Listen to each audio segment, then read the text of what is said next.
The Black Pyramid in Alaska. There is a theory that the government holds top-secret hidden facilities in Alaska. It's said to be within what's known as the Alaska Triangle, an area spanning hundreds of miles which is supercharged with electromagnetic energy. It's similar to the Bermuda Triangle in the fact that there have been a lot of strange disappearances. People have disappeared, planes have vanished without a trace, and despite searches, no traces have ever been found. Within the Alaska Triangle, there is said to be a pyramid first discovered in World War II. It's reportedly twice the size of the Great Pyramid of Giza.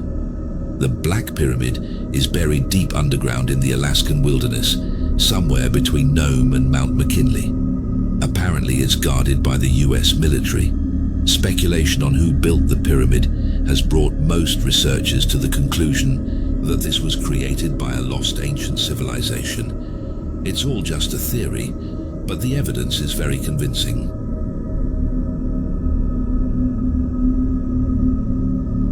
Is down there. Giant monsters. And who are they and why are they here? They're a natural defense mechanism from the planet. They've been here longer than any of us have, or since before the dinosaurs even. These are creatures that go back millions of years potentially and have been living there for a very, very long time. My personal encounter with them is they're highly intelligent, and I guarantee you a living creature that's 200 or 300 feet tall, that's, several 100,000 or 1,000,000 years old, has a consciousness that probably defies understanding from me or you anyway. How long have they been here? Millions of years, but probably even maybe since the beginning of the planet. Could you give me an example of what one of these giants look like? Sure. I've only had one personal experience that I can relate. While I have been briefed on the subject and I could describe a few other things, I only have one personal experience that I was there for, saw with my own eyes, and experienced with my own 5 senses. So if you want to imagine something that resembles a big furry primate, maybe like a sloth that walks on its hands and is covered with hair that looks like giant dreadlocks. How tall do you think, could you estimate? I would estimate that it was probably between 250 and 300 feet tall. How do they grow to such an extreme size, and why aren't we not seeing them on the surface? Well, I think we're talking about pre-primordial time, so we're talking about before the dinosaurs, when plants and animals were even larger. So I think we're just talking about they came from a time when biological life grew bigger.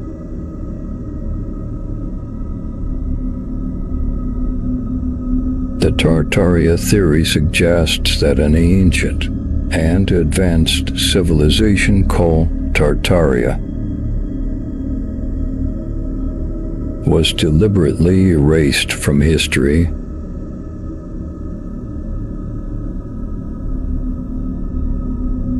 According to this theory, Tartaria built sophisticated cities and was overshadowed by Western powers.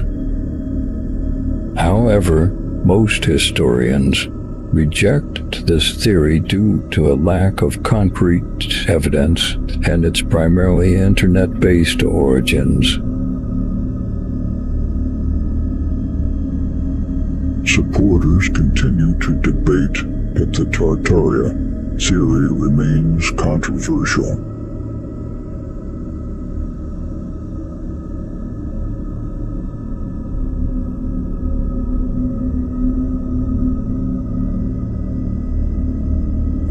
Every corner of the world has experienced a mud flood,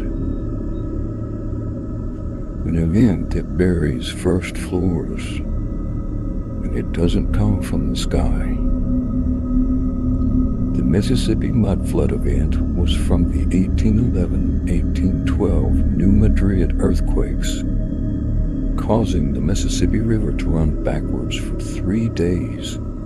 These photos are from the 1850s and 1860s, which means that these cities have been buried in mud for over 40 years, all stemming from an event it produced 5, 8 to 10 on a Richter scale earthquakes in a span of 43 days.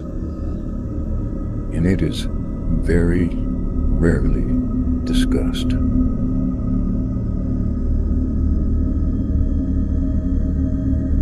Russia is where you can find some of the most conclusive evidence of the mud flood. It should come as no surprise for those who know when you look at old world maps and you looked at things like Russia's coat of arms and the relations with the Tartarian Empire in the last reset, the mud flood. These scenes that we see from Russia, the fully intact log cabins in Moscow, should come as no surprise why we see so much evidence of the last reset here in Russia. The Siberian forests, for example. What a huge difference less than 100 years make. Speaking of Siberia, you ever wondered why most of the world's forests are under 200 years old? Good, it's because, in my opinion anyways, most of them were buried under the mud in the last reset less than 200 years ago. But this is just a small sampling of the hundreds of pictures I've collected of the mud flood from Russia. And even more so, the thousands and thousands of pictures I've accumulated over the years from around the world. As I've said before, this is realm-wide. In every country, in every continent, in nearly every city. Let me know what city or country you want to see next, and I'll see what I can dig up for you. Question everything, friend. So you're saying there's an entire country we don't know about? What if I told you there's a part of the Earth no one's ever seen? At least, not the people you know. Everyone's stuck believing the Earth is this perfect little globe where sure, you just stroll in a circle, and boom, you're back where you started. Cute idea, right? But tell me, why don't we just cross Antarctica? Oh, right, because nobody ever has. You think it's just this cold, useless slab of ice at the bottom of the world, but that's the lie. Antarctica? It's not just land, it's a wall, a barrier. It locks us inside the tiny part of the Earth we think we know. And what lies beyond, that's where things get interesting. The people in power? They know what's on the other side. They make sure you stay clueless like good little sheep, believing you live on 7 continents. But you've got no idea what's out there. Whole continents. Oceans bigger than the Pacific. And humans who have lived beyond that ice wall for centuries were nothing more than their experiment, caged inside this small, controlled space. That's the real reason no one lets you explore Antarctica. They don't want you wandering too far because once you cross that ice, you'd realize we're not in charge of this world at all.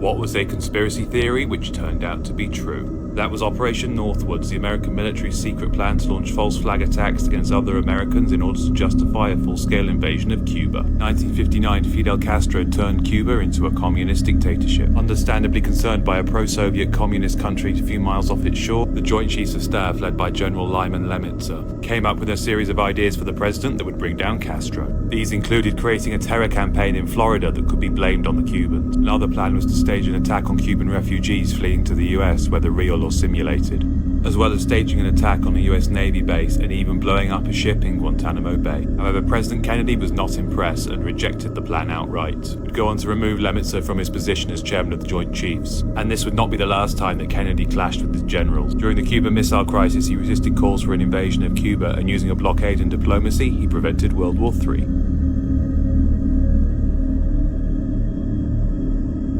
Why is it the Egyptians had so much rabbit symbolism? We even see a rabbit figure on the moon. The moon represents our subconscious mind. The sun represents our conscious awareness. The subconscious tells your heart to beat, your lungs to breathe, and controls every system in your body without you being aware. The subconscious knows everything about you and the universe. The ancient Mayans depicted the rabbit inside the moon. Rabbits are always symbolized with the moon. Rabbits dig holes into the unknown, the darkness. They are most active during the periods of sunrise and sunset, transition between darkness and light.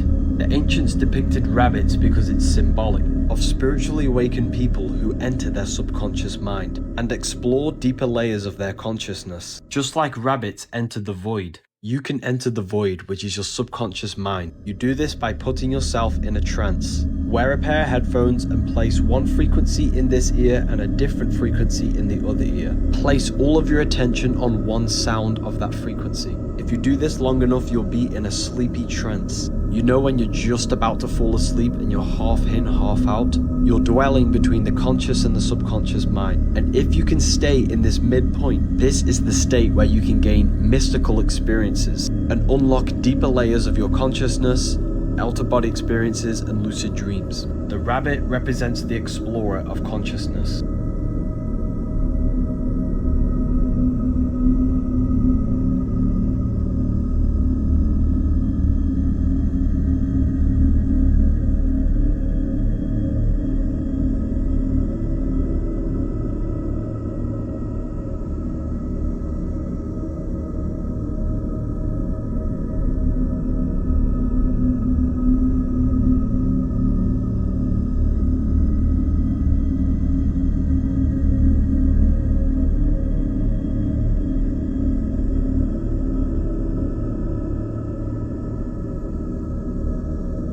Have you ever noticed that the sun and moon appear exactly the same size in the sky? Think about it. We're told the sun is 400 times larger than the moon, but also 400 times farther away, creating a perfect illusion where they look identical in size. But what are the odds of that? Is this just an incredible cosmic coincidence? Or is it evidence that we've been lied to about our world?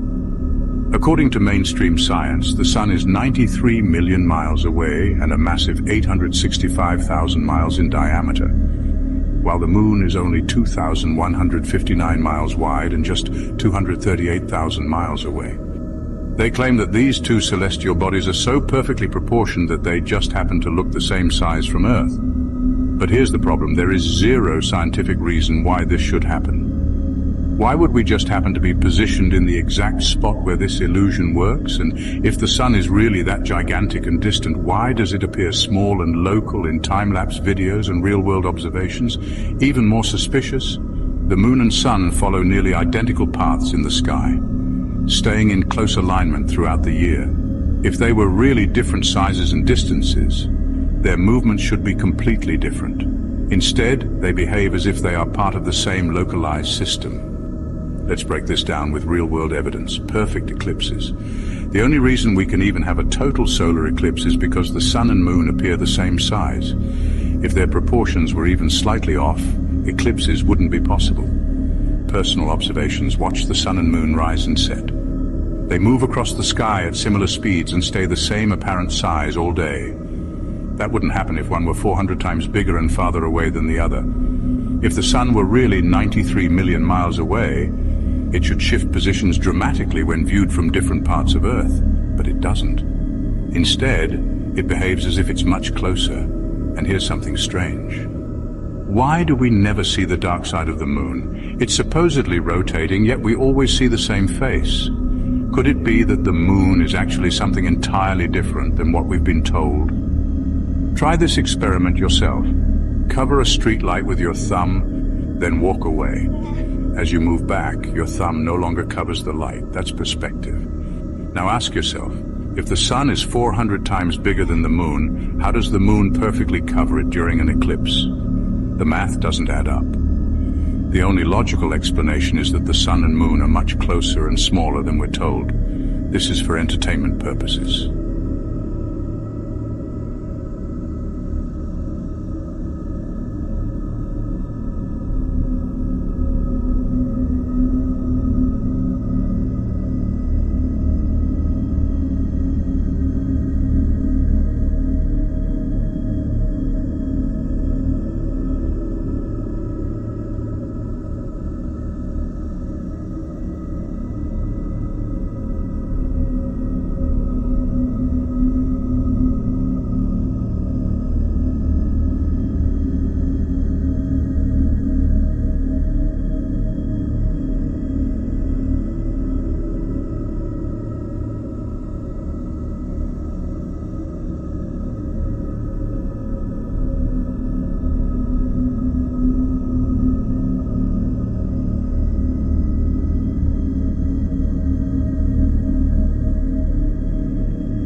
this height, Oliver's Castle, one of the most often debated observations, was made early one morning in 1996.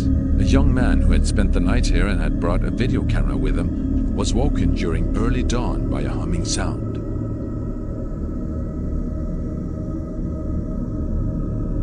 Here I'm standing at Oliver's Castle, at precisely the same spot as John Whaley was standing in August 1996, when he supposedly, for the first time in history, managed to film the creation of a crop circle.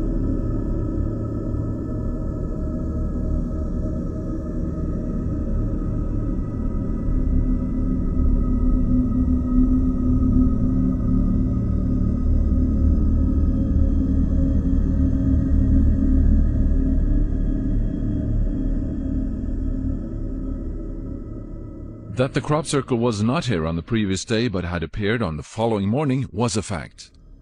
That John Whaley was here at dawn could be confirmed by a military patrol that happened to be jogging by at the time. John went to the local pub later that same day and showed his film to the people there.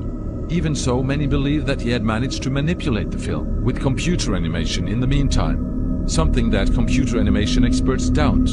To overlay a perfect animation over a handheld, unstable film would need several days of work using the computer equipment of that time. Even today, the film is still a great mystery, and John has gone underground due to the intense interest that his film created.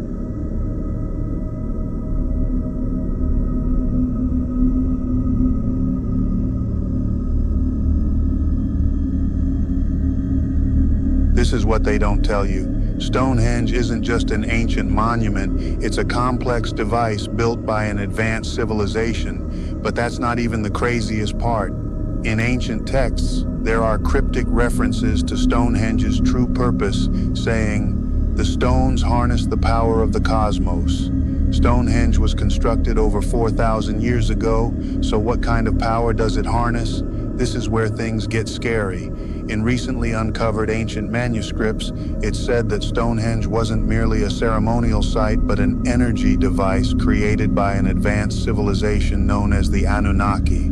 The manuscripts specifically mention that the Anunnaki, who had advanced knowledge of astronomy and energy manipulation, constructed Stonehenge to channel and amplify cosmic energies. However, once the Anunnaki left, their knowledge was hidden, and the true purpose of Stonehenge was concealed to keep this powerful technology from being misused. This explains why Stonehenge's construction techniques and purposes remain a mystery, and why it continues to baffle scientists and historians to this day.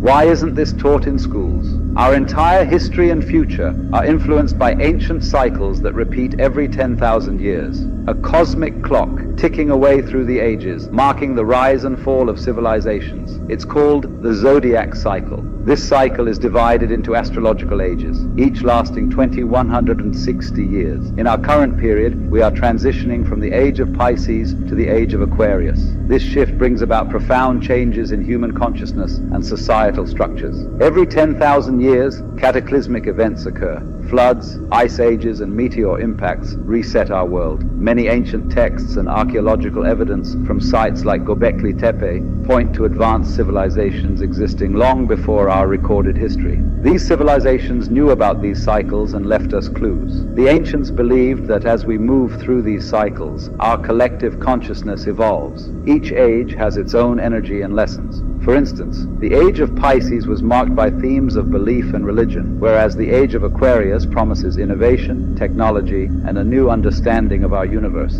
Noah's Ark marked the end of an age. Destruction and rebirth are part of this cosmic rhythm, but there is even more. The shift is happening right now, and you can see its effects everywhere. People are waking up, questioning old systems and seeking new truths. The lies that have controlled us for centuries are being exposed. This awakening is part of a larger plan. The universe is showing us how we've been manipulated and what we need to do to reclaim our power.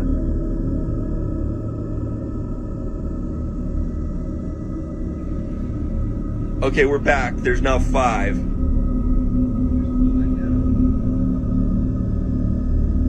We are totally, Ryan and I are absolutely freaking out, dude. We do not know what this is over Point Loma. This is a video live. You guys see this is the airport facing west. They've had 2 proved. Now there's 5. It's definitely some sort of pattern-ish thing going on. Bright orange lights. Does not look like white lighting. And you'll notice the bottom left one just went out.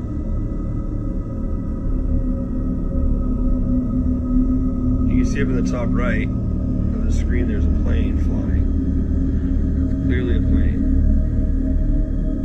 And that bottom right one went out.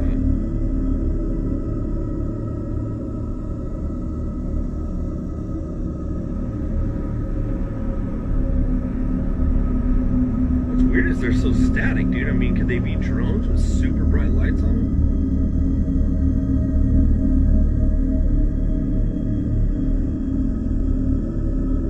Yeah, I don't think so either.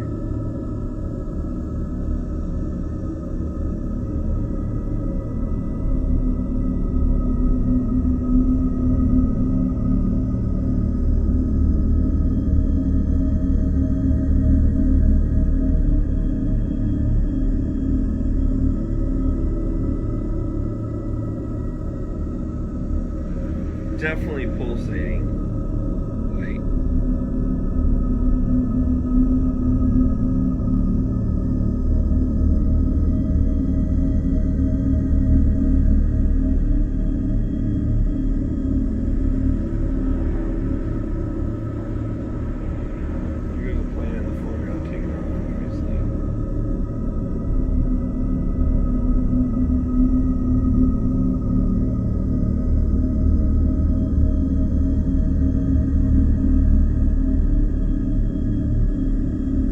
This island in Russia should not exist, and it is the most dangerous island in the world. In 1983, a team of Russian scientists were experimenting with nuclear radiation on an island called THRLL. When a system failure occurred, the reactors began heating up to extreme levels and ended up exploding. This all happened within 15 minutes. Not a single person managed to escape all throughout the island. The effect of this explosion is nothing like ever seen before. When the first team of help arrived on a helicopter, they saw something terrifying. 95% of the island's residents, which is nearly 40,000 people, were all infected with some kind of virus that came from the radiation. They were all wandering mindlessly and carelessly, as if their brain had been taken over. Here's the scariest part. They began attacking those that have not been infected and started eating them. The helicopter crew described it as a zombie apocalypse straight out of a movie. Till this day, the island still stands with these infected humans. The Russian government sends the most dangerous of inmates on this island to survive as a punishment. None have ever lasted longer than 48 hours.